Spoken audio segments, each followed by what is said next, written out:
श्री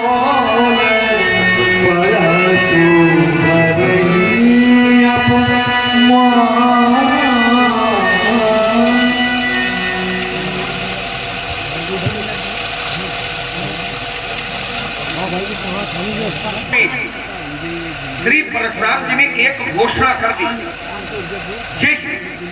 शिव धनु तोरा सहस बाव सम सोरी मोरा सो बिलगाऊ बिहाई समाजा और नृत्य मारे जग है सब राजा। धनुष तोड़ने वाला सो बिलगाऊ अलग कर दिया जाए और धनुष तोड़ने वाला यदि समाज से अलग न किया गया तो महात्मा जी के द्वारा व्यवहार क्या किया जाएगा? तो कह रहे हैं कि सब राजा मारे जाएंगे। धनुष तोड़ने वाला यदि समाज से अलग न किया गया तो समस्या फिर राजाओं के ऊपर है और राजाओं में भी एक दो राजा न मारे जाएंगे। कह रहे हैं नृत्य मारे जाएंगे साहब, बढ़िया दंड विधान है, अच्छी न्याय संहिता है।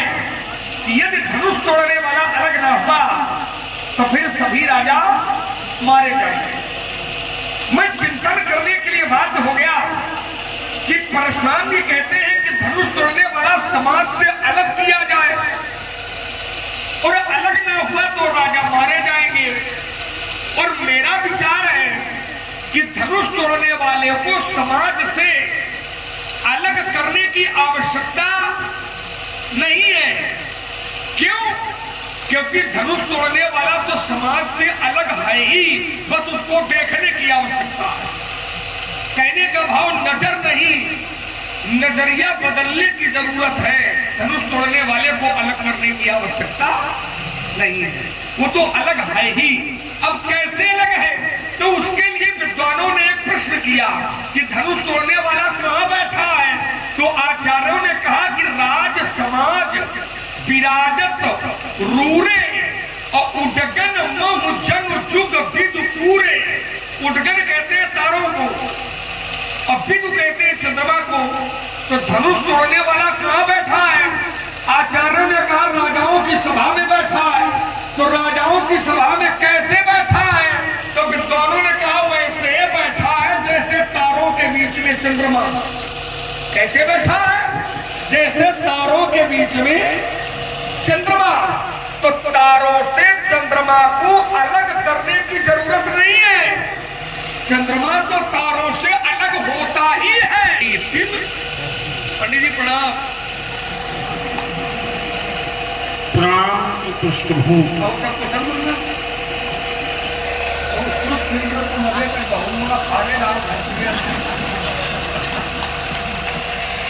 क्रोध बहुत है, क्रोध के मूल में भी कुछ न कुछ है।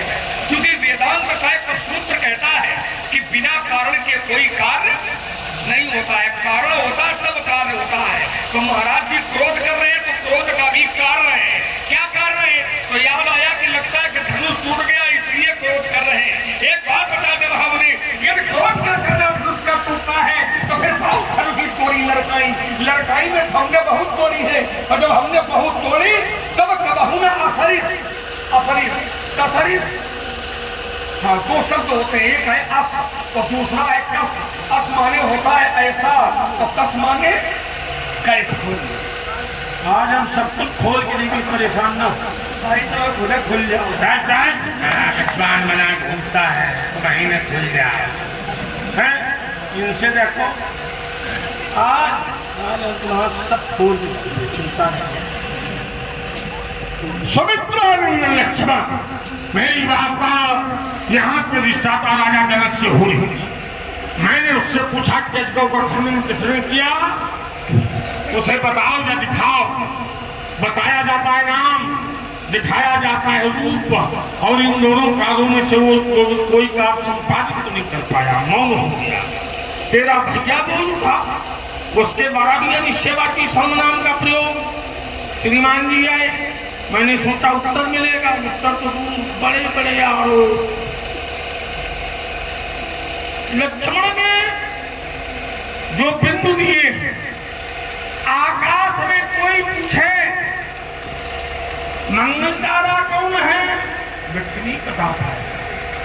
कोई पूछे शुक्र कौन है, नहीं बता पाए। पर अगर कोई पूछे चंद्रमा कौन है, तो हर व्यक्ति बता देगा कि नहीं, तारों के बीच में चंद्रमा है।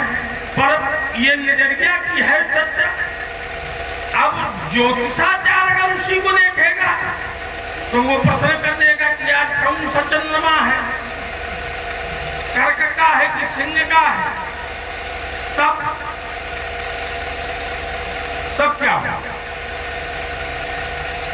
तो चंद्रमा की भी क्रियाएं हैं। अब जैसे व्यक्ति को रात के अंधेरे में हरे वृक्ष के पत्ते काले दिखाई पड़ते हैं, इसमें दृष्टि का दोष, नेत्र का दोष नहीं है। तो चाहे जितना चंद्रमा प्रमुदित हो, मगर वो सब काले ही दिखाई पड़ेंगे। काले ही नहीं, शुक्ल पक्ष में भी काले दिखाई पड़ेंगे। कारण अंधकार के कारण ऐसा दिखाई पड़ता है। वही जब सूर्य निकल आते हैं तो क्या फिर भी वैसे ही दिखाई पड़ते? नहीं दिखाई पड़ते।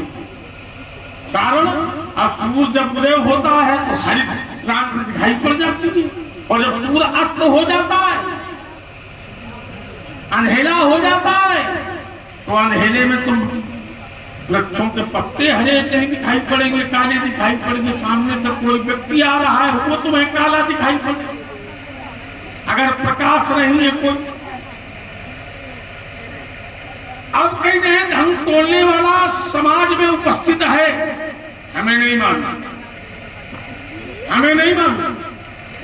अगर मालूम होता, अगर हम जानते तो राजा जनक से क्यों पूछते धन नहीं तोड़ा? राजाओं के बीच में बैठा हुआ है, तो हमारा सीधा कथन है कि राजा लोग उसका परित्याग कर दें या वो राजाओं का परित्याग कर दें। जब अकेला खड़ा हो जाएगा तो हम जान जाएंगे कि नहीं यही व्यक्ति। मगर क्या ऐसी कोई क्रिया हुई है यहाँ? नहीं हुई। तुम्हारे भैया के द्वारा कहा जा रहा है वही है कि उदास तुम्हारा, इनमें से कोई एक है, वो आपका दास है। तो भाई जब स्पष्टीकरण मांगा जा रहा है, जब स्पष्टीकरण मांगा जा रहा है, तो फिर वहां पर अनिश्चयवाची सर्वनाम का प्रयोग नहीं होगा। अब लक्ष्मण ने कहा कि बहुत धनु ही तोड़ी लड़काई बहुना सरिस कीन गोसाई, मैंने बाल्यावस्था में बहुत सी धनु यहाँ तोड़ी है। तो तोड़े होंगे जहाँ तोड़े होंगे, उससे मेरा कोई प्रयोग नहीं। वहां गए कि तोड़े और यहाँ गया है तोड़ा, और आज भूल लेंगे किसने है तोड़ा। रही बात ममता की, तो डंके की चोट पे कहता हूं कि ममता है। ममता दो प्रकार की, एक व्यवहारिक, एक पारमार्थिक। व्यवहारिक ममता 10 स्थानों पर बसती है जो कि त्याज्य है, और पारमार्थिक ममता अपने इष्ट के प्रति, अपने इष्ट की वस्तुओं के प्रति जो ममता की जा रहा है वो पारमार्थिक ममता हो, वह त्याज्य है। हेतु है हमारा एक, अजगव नाम का धनुष एक, तोड़ने वाला एक, तोड़वाने वाला एक, पूछने वाला एक। तो आज एक रहेगा, चाहे वो रहे या फिर हम, चाहे पूछने वाला रहे या फिर तोड़ने वाला। इसलिए एक बात बता दूं, बालक काल बोल कुल सवार धनु ही संत प्रार्थन विदित संसार। एक ही रहेगा, वो एक ही रहता भी है। अब उसमें निर्णय आपको करना है कि कौन रहेगा, हम रहेंगे या वो रहेगा। एक ही रहता है ना। संसार चला जाता है, पुनर्सृजन होता है, लेकिन फिर भी एक बना रहता है। तो वो एक कौन है? उसका नाम है एको ब्रह्म द्वितीयो नास्ति। केवल वही शेष बचता है जब महाप्रलय होती है, बाकी कुछ शेष बचता नहीं। आपने कहा एक ही रहेगा, तो एक ही रहेगा, यथार्थ है। अब उसमें ये जरूर है कि ये रहे न रहे, ये रहे अथवा न रहे, ये मैं कह नहीं सकता, लेकिन तोड़ने वाला जरूर रहेगा, ये मैं पूरे दावे के साथ नहीं कह सकता। पहली बात। दूसरा तर्क ये, आपने कहा था कि धनुष तोड़ने वाले को राज समाज से अलग किया जाए। सो बिलगाऊ बिहाई समाजा को नत मारे जंग है सब राजा धनुष तोड़ने वाले को समाज से अलग किया जाए, और नहीं किया जाएगा तो फिर सभी राजा मारे जाएंगे। तो हमने कहा अलग करने की आवश्यकता थोड़ी है, वो तो अलग है ही, बस उसको देखने की आवश्यकता है। देखो ना, चौपाई के एक एक शब्द को निकालो, और इसमें जो आपके मतलब का शब्द निकल रहा हो वही आंखी गड़ाओ, और वही धनुष तोड़ने वाला बैठा। एक एक शब्द पर चिंतन करिए। राज समाज विराजत रूरे, तो ये विराजत माने का है बैठे हैं, कहने ना, ये तो साधारण अर्थ है कि विराज है तो मतलब बैठे। विराजित का अर्थ होता है कि शोभायमान है। तो इस समाज में कौन ऐसा व्यक्ति है जो पूरी समाज में सबसे ज्यादा शोभा दे रहा हो? राजाओं के समाज में कौन ऐसा व्यक्ति है जो सबसे ज्यादा शोभायमान हो रहा हो? वही तीर मारा जाने का भटक रहे।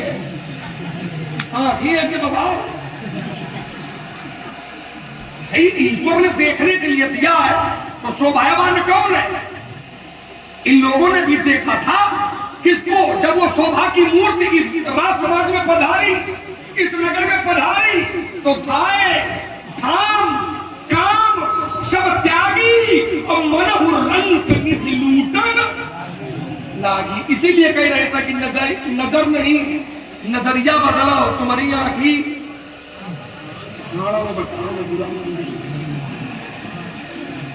समझो। तो क्या कह रहे थे, हमारी सब क्या बोलो? नहीं नहीं नहीं तुम बताओ, गलत ही है। ऐसा पलटते हैं क्योंकि जानते हैं ऐसा ना हो या आप बोलते। अच्छा, खाने का एक कारण है, इनके विश्वामित्र जी इनके पिताजी के मामा है। विश्वामित्र जी परशुराम जी के पिताजी के मामा है। तो हमारी संगति विश्वामित्र जी की है, क्योंकि वो गुरु जी हैं, हम उनके शिष्य हैं।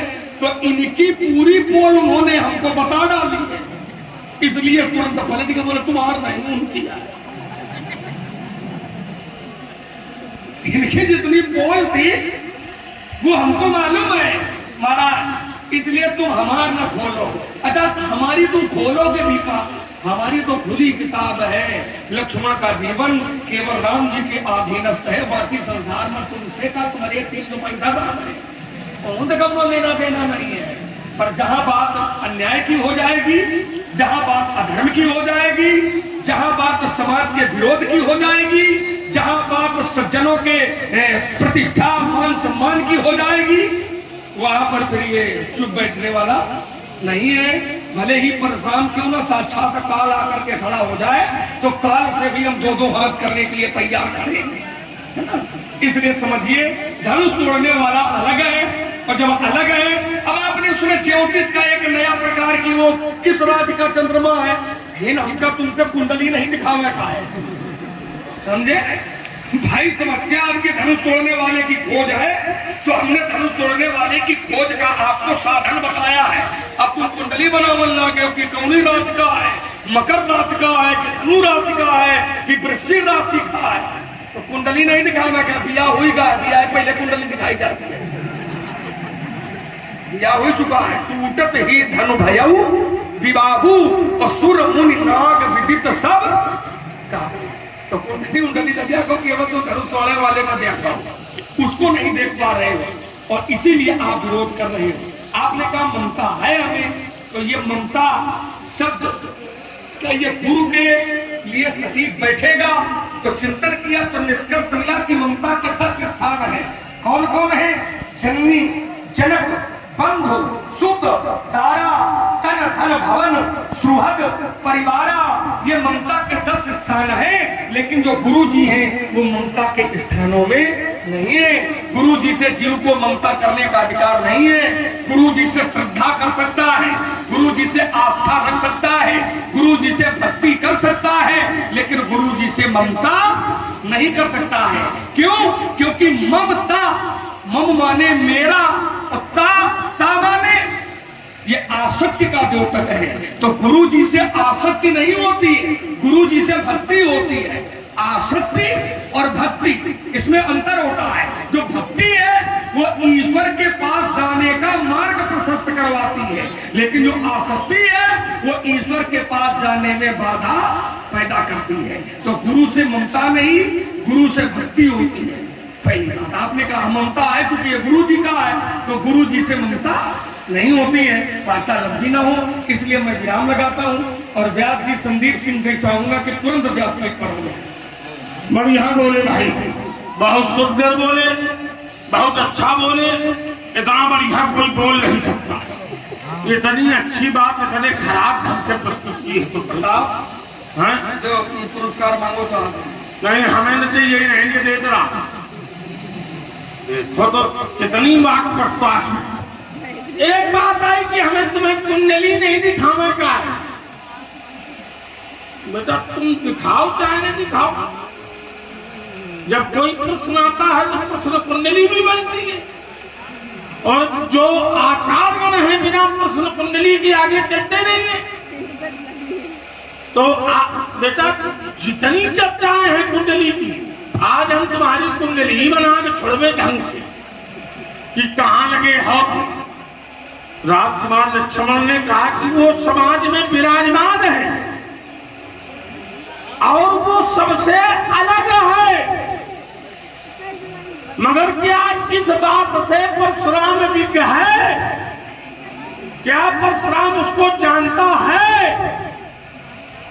समाज में? इसीलिए मैंने यहाँ के अधिष्ठाता से पूछा कि बताओ वो कौन है। मैंने और किसी से नहीं पूछा, यहाँ के राजा से पूछा है, क्योंकि अधिवेशन राजा ने कराया है, राजा ने धनुष तोड़वाने की प्रतिज्ञा की है। तो मैंने राजा से पूछा है कि धनुष तोड़ने वाला है कौन? मैं नहीं मालूम। वो राज सिंहासन में बैठा है या कहाँ बैठा है, हमारी दृष्टि अभी वहां नहीं पहुंची। और फिर हम अपनी विधा से जानेंगे।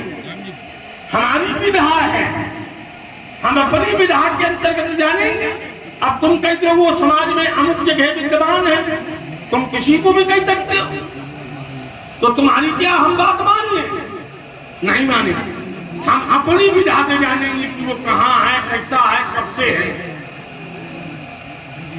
राजकुमार लक्ष्मण ने दूसरी बात दी है, कह रहे हैं महाराज ये बताओ कि ममता गुरु के प्रति नहीं की जाती है।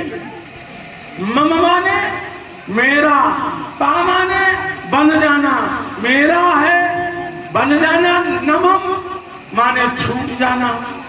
अब अगर ये कहा जाए कि हमारे गुरु जी हैं, तो क्या इसको ममता कहो? हमारे हैं या व्यक्ति कह दे कि भगवान हमारे हैं, तो अगर उसका ये भाव है तो क्या ममता नहीं कही? मेरे हैं, जहां मेरे शब्द लग गया वहां ममता है, और वो पारमार्थिक है। पारमार्थिक ममता के लिए पारमार्थिक शरीर की निष्पत्ति होती है, जिसमें 6 चक्र निहित होते हैं। स्वादिष्ठान, मूलाधार, अनाहत, मणिपूरक, विशुद्ध और आज्ञा। और जब चक्रों का भेदन करके प्राणवायु ब्रह्मांड में स्थापित हो जाती है, तो हंसा की स्थिति जब उत्पन्न हो जाती है, तो पारमार्थिक शरीर की निष्पत्ति हो जाती है। और पारमार्थिक शरीर से ही पारमार्थिक ममता की जाती है, अन्यथा नहीं की जाती। आप अगर चाहो कि हम इस व्यवहारिक शरीर से पारमार्थिक ममता कर ले, कभी नहीं कर पाओगे। जब तक पारमार्थिक शरीर नहीं मिलेगा, सप्तद्वीप, सप्तपाताल, सप्त पर्वत, सप्त सागर जब तक इस शरीर के अंतर्गत विद्यमान नहीं होंगे, सूर्य चंद्र नहीं विद्यमान होंगे, नक्षत्र मंडल नहीं विद्यमान होगा, जब तक वर्णमाला नहीं विद्यमान होगी, तब तक पारमार्थिक शरीर की निष्पत्ति नहीं। और जब पारमार्थिक शरीर की निष्पत्ति हो जाती है, तो उससे पारमार्थिक ममता ही होती है। वहां आसक्ति और भक्त की चर्चा नहीं है। आसक्ति क्या है कि भगवान भगवान की है, तो क्या इसको आप आसक्ति मानेंगे?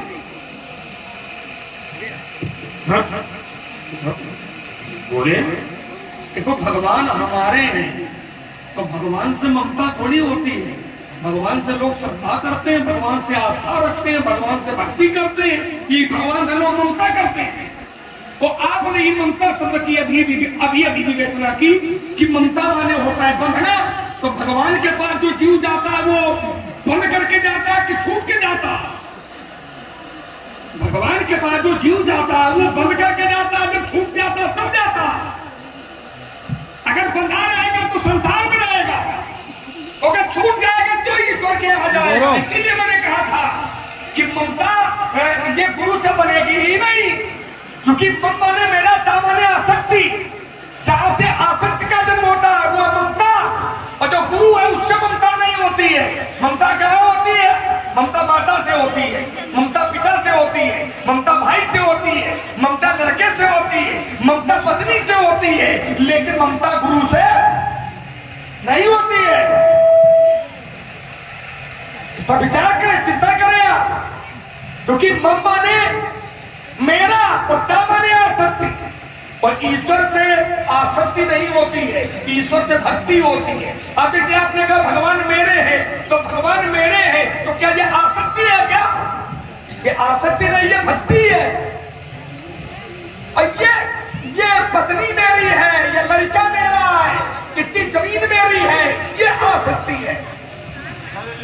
समझो आसक्ति और भक्ति में कितना अंतर होता है। ईश्वर मेरा, ये भक्ति है, लेकिन बेटा मेरा है, ये आसक्ति है। संसार की वस्तुओं से आसक्ति का प्रादुर्भाव होता है, लेकिन भगवान से आसक्ति का प्रादुर्भाव नहीं, भगवान से भक्ति का प्रादुर्भाव होता है।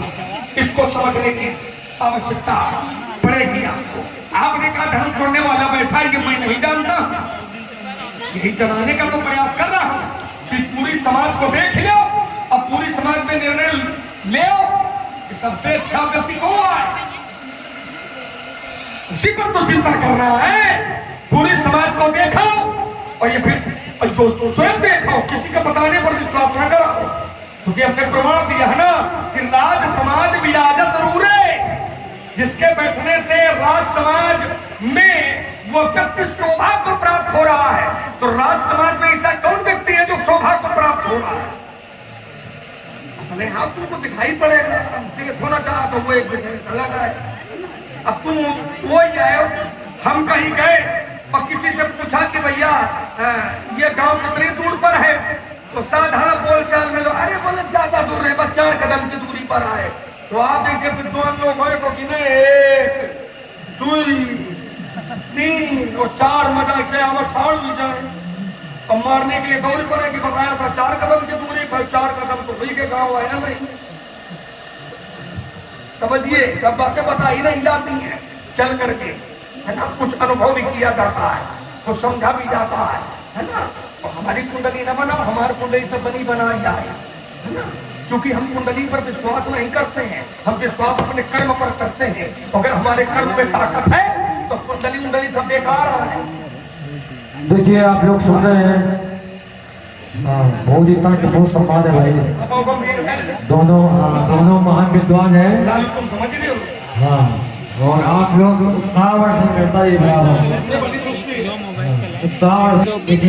आदरणीय डॉक्टर हरि ओम जी शुक्ल सोहम धाम आपकी तरफ से 10 सुधाएं श्री लखनलाल जी के लिए और 10 सुधाएं श्री भागवत जी के लिए प्रदत्त हैं। बहुत बहुत धन्यवाद, बहुत साधुवाद। और इसलिए मैंने और कहा कि कुंडली का मूल्य मेरी दृष्टि में नहीं, आचार्यों की दृष्टि में होगा, इसका कोई हम विरोध नहीं करते हैं, पर मेरी दृष्टि में कुंडली का मूल्य नहीं है। मेरी दृष्टि में समय खराब है, इसका मूल्य नहीं है। मेरी दृष्टि में कर्म का मूल्य है, क्योंकि शास्त्र कहता है कि कर्मण्यवाधिकारस्ते मा फलेषु कदाचन, कर्म करते रहो, फल की इच्छा मत करो। और अगर कर्म करोगे तो मैंने देखा है, एक बार एक व्यक्ति ने अपनी कुंडली दिखाई महाराज जी, और उसने कहा 4थे दिन तुम मर जाओगे। अब तुम्हारे घर का उदाहरण दे रहा हूं। उस व्यक्ति ने भगवान शंकर की तपस्या की और तपस्या करने के बाद में परिणाम पाया कि कुंडली खत्म। अब वो व्यक्ति जिंदा रहा, मरा नहीं, और कुंडली में लिखा था चौथे दिन मर जाओ।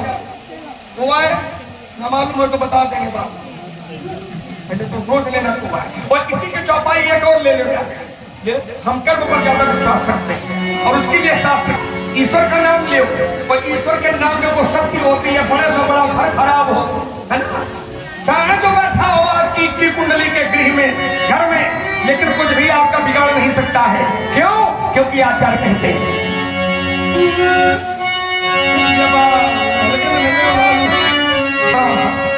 आचार्य कहते हैं क्या कि मैं महामणि विषय प्याल के, मंत्र महामणि विषय प्याल के। अब उसमें शक्ति है क्या कि मेरा कठिन कुंवन का भाल के, मंत्र महामणि विषय प्याल के। अब मेरा कठिन कुंवन का, अगर ईश्वर का नाम लोगे तो मस्तक की रेखाएं, कुंडली के घर चाहे जितने बुरे हो, लेकिन दुर्गम काज ईश्वर की अनुकूलता बनी रहा, बाकी कुंडली सब चला करती है? शास्त्र कहता है। इसलिए विचार करिए, वार्ता लंबी करने के पक्ष में नहीं है, इसलिए मैं यही विराम में रह देता। बढ़िया, कुंडली पे विश्वास नहीं करते, इनके पिताजी विश्वास करते नहीं। हम पहले पूरी चर्चा होनी थी। तो पिताजी माता जी तक नहीं रुक जाओ, हमारी बात रुक जाओ, एक क्षण ले, सब कुछ मिलेगा। हम बहुत अच्छे मस्तिष्क से प्रारंभ, हम दोनों खराब मस्तिष्क देख गिरे नीचे ढंग से, हम तो ज्यादा बताओ, केवल बाप आपका जाओ ना, अपन बात करो, हमारी बात क्यों न करें? क्योंकि अगर जहाँ से बाप माँ धारी तक व्यक्ति जाता, झगड़ा फिर पक्का शुरू हो जाता है। झगड़ा हो कितना हो, आप तक न जाओ। हाँ, नहीं तो अपन बात करो, हम अपना बात करो। चलो चलो लोग, हाँ बोलो। मैं बिल्कुल बोलूंगा, क्या सुधार रखूंगा क्या? मुनक्का खाओ तुम, मुनक्का खवाओ सभापति का, चाहे जाओ मुनक्का खवाओ उनका। भाई लक्ष्मण ने परशुराम के ऊपर तमाम है, अरे पूरी अभी आश्रम में आओ, लिख करके देखेंगे। राजकुमार लक्ष्मण के द्वारा कितने बढ़िया ढंग से बात को घुमाया गया। कह रहे हैं कि ममता, मम माने मेरा और ता माने बन जावे, मेरा है, इससे अगर बन गया तो ये ममता आसक्ति वाली है। और मैंने बात कहां रखी थी? मैंने बात का उत्तर दिया, मैंने कहा चाहे जो कुछ हो, पर जब शरीर से पारमार्थिक शरीर की निष्पत्ति नहीं हो जाएगी तो पारमार्थिक ममता कर ही नहीं सकता है। और पारमार्थिक ममता में भावों विद्यते देगा, भाव प्रकट होते हैं। और जब भाव प्रकट हो जाएंगे, हमारे अच्छे भाव हैं कि भगवान के प्रति अच्छे भाव हैं, हम अच्छे भाव से भगवान की सेवा करते हैं, और हमारे मन में बात ये है कि नहीं भगवान हमारे हैं। तो अगर भगवान हमारे हैं तो ये आसक्ति है कि भक्ति है? भाई अगर आप इसको भक्ति कह दें तो ये पारमार्थिक ममता है। पारमार्थिक ममता संसार के प्रति नहीं होती, पारमार्थिक ममता संसार के विषयों के प्रति नहीं होती, संसार के विषयों के प्रति होती है व्यवहारिक ममता। मेरी पत्नी, मेरा बेटा, मेरी संपत्ति, मेरा घर, ये संसार की ममता, और ये व्यवहारिक ममता कही गई है। और व्यवहारिक ममता त्याज्य है। भाई आसक्ति का परित्याग है कि हम बेटा के बिना नहीं रह सकते, हम अमृत के बिना नहीं रह सकते, पर जहां भगवान की चर्चा है कि हे प्रभु हम आपके बिना बिल्कुल नहीं रह सकते। अब एक बात भाई, जब हम हमारी एक आदत है कि हम आपकी बात को बड़े प्रेम से सुनेंगे और उत्तर जो हमारी बुद्धि के अंतर्गत है हम देंगे, मध्य में नहीं देंगे। कोई बात है आप अपने वक्तव्य में हमारी बात को काटते हैं, हम साथ चिपकाते हैं। कोई लड़ाई थोड़ी थी, दो शब्द का आदान प्रदान नहीं, वो धारा बदल जाती है, इज्जत दाव पर न लग जाए। अच्छा, इज्जत दाव, दो शब्दों का खेल था। अरे भाई अब बोलिए ना गारद जी, वो जो विषय हम लाए हैं चलो चलो और उसको फिर अवरोध हो जाता है। विषय पर आ जाओ। हाँ, विषय पे आएंगे। लक्ष्मण ने कहा कि हम कर्म पे विश्वास रखते हैं, कर्म करना चाहिए, कर्म प्रधान राजी कला था और जो सकाराई तो सफल। कर्म प्रधान है, मगर क्या कर्म अकेला है? कर्म के साथ में प्रारब्ध जुड़ा हुआ है, या हम ये मान लें प्रारब्ध के साथ कर्म जुड़ा हुआ है? राजकुमार लक्ष्मण प्यार के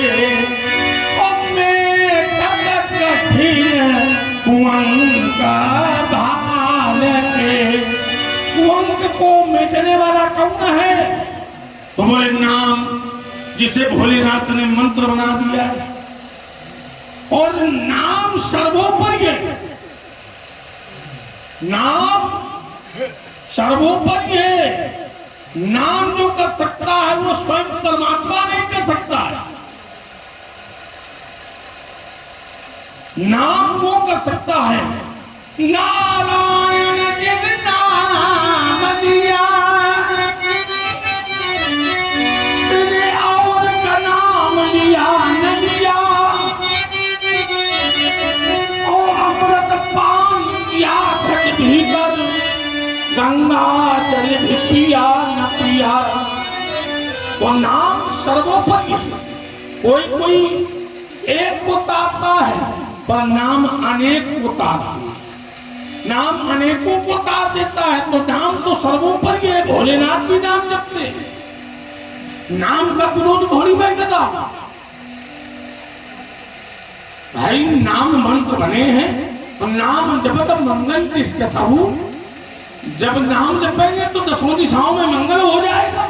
भाव भाव अनक आलसहु, भाव से अनक में आलस्य में किसी भी प्रकार आप ना, वो दसों दिशाओं में मंगल करता है। तो हम नाम का विरोध थोड़ी कर रहे हैं, नाम का विरोध नहीं कर रहे। तो अब इन कुंडली कहाँ धरी तो अब बची नहीं, कुंडली बीच में नहीं। हाँ, सुनो, अब यहाँ कुंडली कहाँ है? जब भाव को भाव अनका अलसहु नाम जब हो, तो ये तुमने कहा था कि कुंडली चाहे जितनी बुरी हो, पर अगर ईश्वर की कृपा बनी रहे, वो ईश्वर का गुणानुवाद करते रहो, तो कुंडली में चाहे जितना बुरा हो उसका प्रभाव तुम्हारे ऊपर नहीं होगा। क्यों नहीं होगा? क्योंकि प्रभु के नाम में वो सामर्थ्य है। ये हमने कहा था, तो इसी को आपने भी दोहरा दिया है। तो अब यह कुंडली कहाँ गया तुम्हारा? चौपाई में देखो, आपने एक पढ़ दिया कि भाव को भाव अनकाल सहु और नाम जपत मंगल दिश दसहु। चाहे से हो भगवान का नाम जप करो तो दसों दिशाएं मंगल हो जाएगी। तो ये तो मेरी बात है, तुम्हारी कुंडली करो।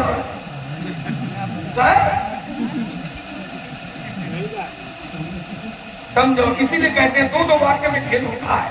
चित्त पर टांगे बढ़ाओ, जरूरी है एक लग रहा हो। दूसरा बिंदु आइए, कोई शब्द होता है, कोई चिंतन होता है, तुरंत बजता है, उसमें कोई इतनी बड़ी प्रतीक्षा थोड़ी है। अब जैसे हमने ये कहा, अगर तुमको ये कुछ लग रहा कि हमका कुछ कहना चाहिए, तो हमसे आप कहो, हम बिल्कुल रुक जाएंगे। लड़ाई झगड़ा ना हो, प्रेम से रुका हो, आप प्रेम से रुको। हम अच्छी बातें सुनाओ, अच्छा सुनावे। हम बीच में बोलने का मतलब ये नहीं कि झगड़ा ना करो, प्रेम से बोलो, अच्छी बातें रखो। कोई अच्छा चिंतन आपके अंदर आया, हम बोल रहे हैं, रुक गए, उसका आदर करिए, उसका समर्थन करिए। तुम तो एकदम उतारू बोले, वो उतर जाता है दिमाग से। तो इतना तुम्हारा दिमाग नीचे स्तर का है कि सब उतर जाता है। आप पर घर बनाओ, परशुराम जी हमारा समझाओ इसको। तो ये अब देखो कुंडली का यहाँ पर प्रभाव नहीं है। एक दो मेरा फिर ले लियो, मैं फिर दे रहा प्रभु कछु आगम नहीं, प्रभु कछु आगम नहीं, जा पर तुम अनुकूल। अगर ईश्वर जी के अनुकूल है तो प्रभु प्रभाव बड़वागन नहीं, तो जारी सकई खल तूल। जाबल शीश इनके बलते जिंदा रहा, कुंडली उंडली दाने के तेगरी भगवान के आगे पीछे मारे घूमत है, कुंडली बतावन चलेगा। इसीलिए मैंने कहा था कि लक्ष्मण को कुंडली पर विश्वास नहीं है। मैं विरोध नहीं कर रहा, मुझको विश्वास नहीं है। आचार्यों को होगा, ब्राह्मणों को होगा, संतों को होगा, लेकिन मुझको अपने कर्म पर विश्वास है। और कर्म पर विश्वास है, उसका जीता जागता प्रमाण आपके घर में एक महात्मा के लिए कहा था, उसकी कुंडली में लिखा था कि 5 वर्ष का होगा, ये मर जाएगा। शंकर जी की उसने तपस्या की, और शंकर जी की तपस्या का परिणाम ये रहा कि वो आजो अमर है। गोवा, इसके लिए मैंने कहा था आप ढूंढो गोवा है। इसीलिए चूंकि ईश्वर में शक्ति होती है तो कुंडली क्या करे, जब इनकी कृपा हो, जब खुदरा आई तो देखो इनकी कृपा हो तो थोड़ा हम कह रहे हैं इनकी कृपा हो और चाहे ना हो, वहां भवानी की जाए। इनकी कृपा ना हो भवानी, सुनो सबसे, हाँ भवानी की जाए। केवल तुम्हें नहीं बोलना जानते, हाँ हम भी बोलते हैं। घुमा फिरा करके रास्ता रखी आपने, मतलब ज्योतिष को कहेंगे तो काट नहीं पाओगे, और ज्योतिष को कहेंगे क्योंकि जिस समय बालक का जन्म होता है, और जिस समय बालक का जन्म होता है, जन्म नक्षत्र के अनुसार जो ग्रह बैठे होते हैं, चाहे ईश्वर अनुकूल हो और चाहे प्रतिकूल हो। अगर ब्राह्मण का बृहस्पति उच्च का है तो कोई उसका कुछ नहीं बिगाड़ सकता, सारे ग्रह प्रतिकूल हो।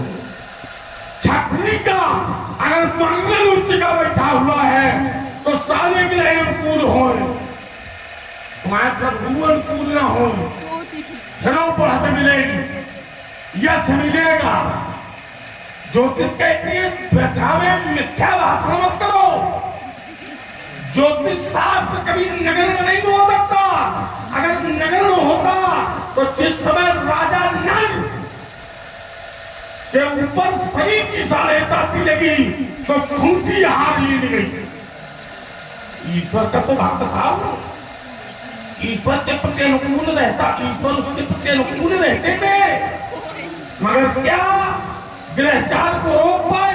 और तो जब अवतार कोट पर कोई ऐसी चर्चा आई है, जैसे सामने बैठे हुए,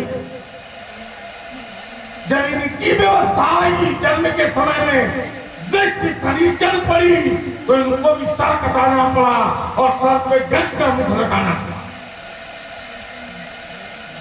जिस समय ऋषि दधीच के ऊपर शनिचर की प्रतिकूल दशा पड़ी तो उनको अपने प्राण त्यागने पड़े, चाहे बहुजन हिताय के लिए हो चाहे जन हिताय के लिए।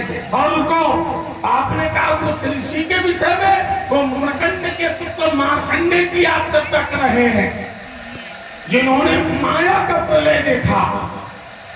तब उस कुंडली में था कि हमको जीवन उसका इतने दिन का है,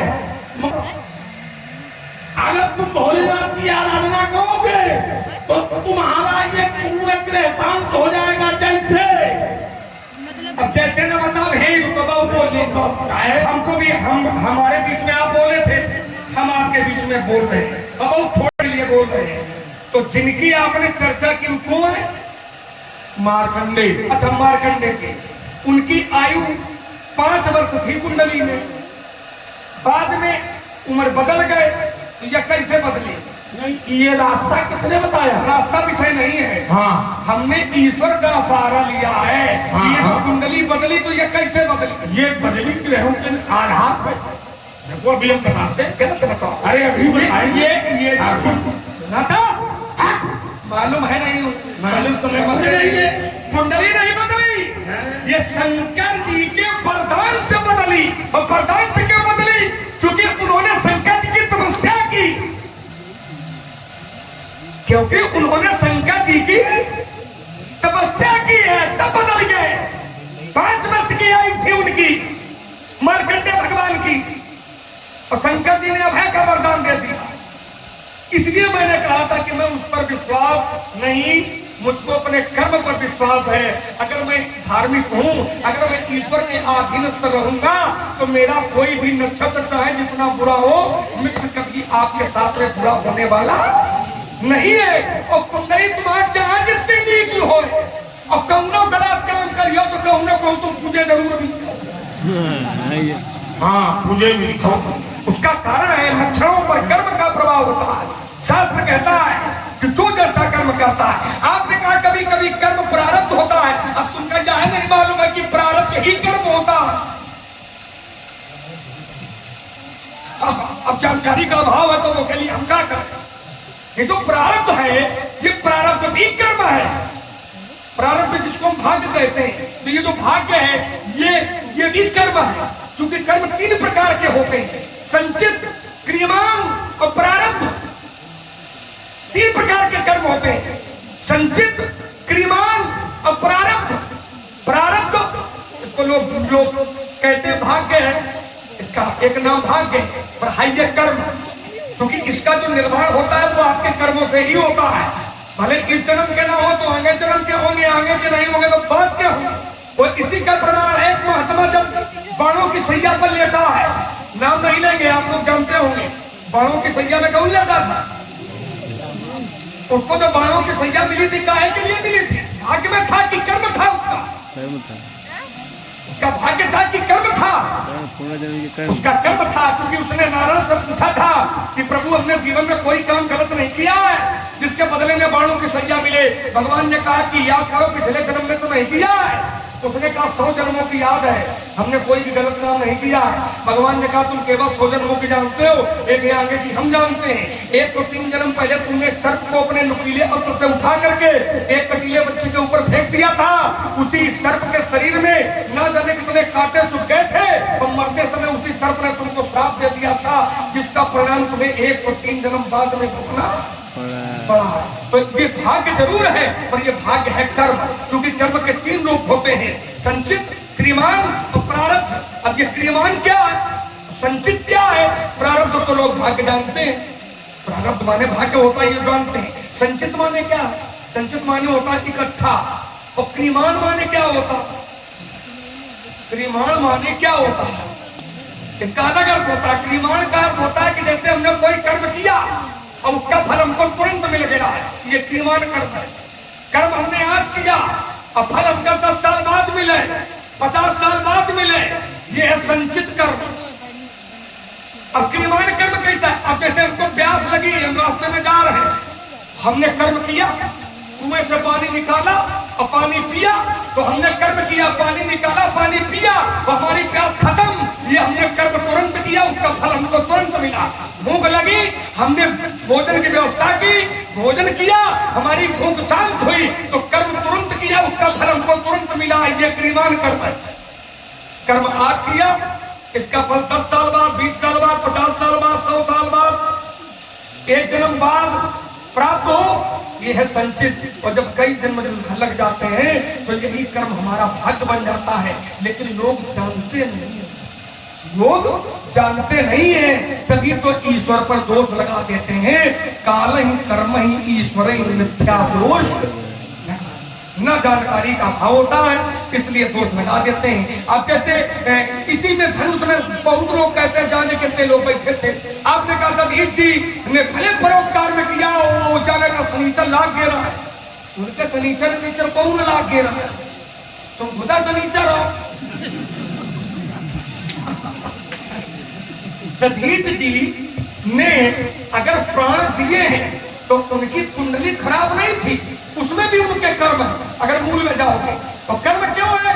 क्योंकि अस्त्र शस्त्र सब देवताओं ने महात्मा दधीच के पास में रखवाली के लिए रखे थे। अब महात्मा जी उनका घोट के निपटा गए, धरोहर के रूप में थे वो। अब वो उनको घोट के पी गए, और जब पी गए और उनको जरूरत पड़ी जिन्होंने रखा था तो कहां से मिले? हाँ, ये जरूर है कि वो सच्चे महात्मा थे। उन्होंने कहा मैंने आपका ये बे किया, इस बे के बदले चाहो तो मेरी हड्डियां उसी अस्त्र की हो गई है जो अस्त्र रख गए थे, तो मेरी हड्डियां ले ले। ये उन्होंने शास्त्र का परिचय दिया, और इसीलिए आज शास्त्र उनकी वंदना करता है, शास्त्र उनको प्रणाम करता है। इसी भी दधीच हरिश्चंद्र नरेशा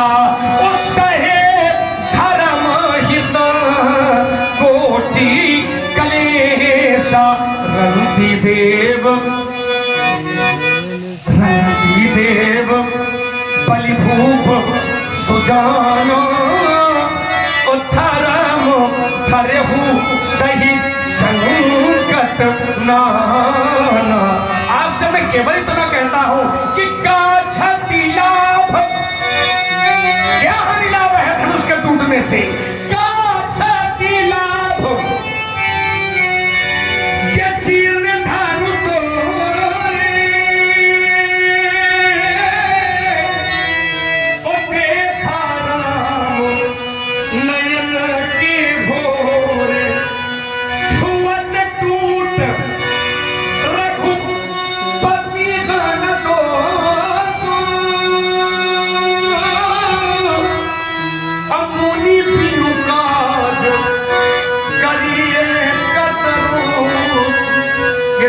ही टूट गया है, इसमें रघुनाथ जी का कोई दोष नहीं है। और धनुष तोड़ने वाले ने आपका एक शब्द बहुत अच्छा लगा। आपने कहा जिसके घर में गुरु बैठा हो उसका कोई कुछ बिगाड़ नहीं सकता। ये तो था स्वामी जी, क्या था? हमने कहा था कि अगर ब्राह्मण बालक का बृहस्पति उच्च का है, केवल ब्राह्मण बालक, तो सारे ग्रह पूरे ग्रह बन जाए। अगर जैसे मान लो किसी की कुंडली में उसका गुरु सबल होए तब, वही तो बात मैं कह रहा हूँ। आप केवल ब्राह्मणों की लगा रहे हैं। हाँ, हम ब्राह्मणों की बात नहीं कर रहे। हाँ, हम सबकी बात कर रहे हैं। हाँ, कि मान लो जिसकी कुंडली में अगर गुरु सशक्त है तो कुछ नहीं, तो कोई बिगाड़ सकता है क्या? कुछ बिल्कुल बिगाड़ेगा। कौन बिगाड़ेगा? राहु बिगाड़ेगा, केतु बिगाड़ेगा, और तो बृहस्पति अगर अंतर दशा में तो वो बिगाड़ देगा स्वयं। अब तुमको फिर आपने गड़बड़ी की, बृहस्पति ही गुरु होता है क्योंकि देवताओं का गुरु बृहस्पति है। बृहस्पति कैसे बिगाड़ देगा? महादशा और अंतर दशा, महादशा और अंतर दशा में अंतर है। देखो जिसका गुरु जो सबल होता है, फंसो अरे हमका ना प्यारो ढूंढे रास्ता न मिली, जहाँ केवल बता सकते हो, बाकी हम सब कुछ बता देंगे। गुरु सबल होता है उसका कोई कुछ नहीं बिगाड़ सकता। लोग कहते भी हैं जिसका गुरु शक्तिमान तो चेला पहलवान।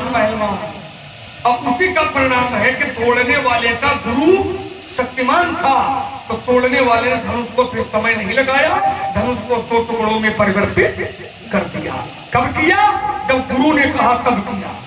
जब गुरु ने उठऊ अमुक भंजऊ खो चापा और मेतहु ताप जनक पर तापा। और नहीं तो ये धनुष राहु के रूप में था। ये धनुष आपने कहा राहु बिगाड़ सकता है, राहु बिगाड़ सकता है, तो इस धनुष की उपमा राहु से दी गई है। पर जिसका गुरु अनुकूल था तो राहु भी उसका बाल बांका न कर पाया। और ये राहु है धनुष कैसे है ये हम प्रमाण दे रहे हैं। समझ लो जिस समय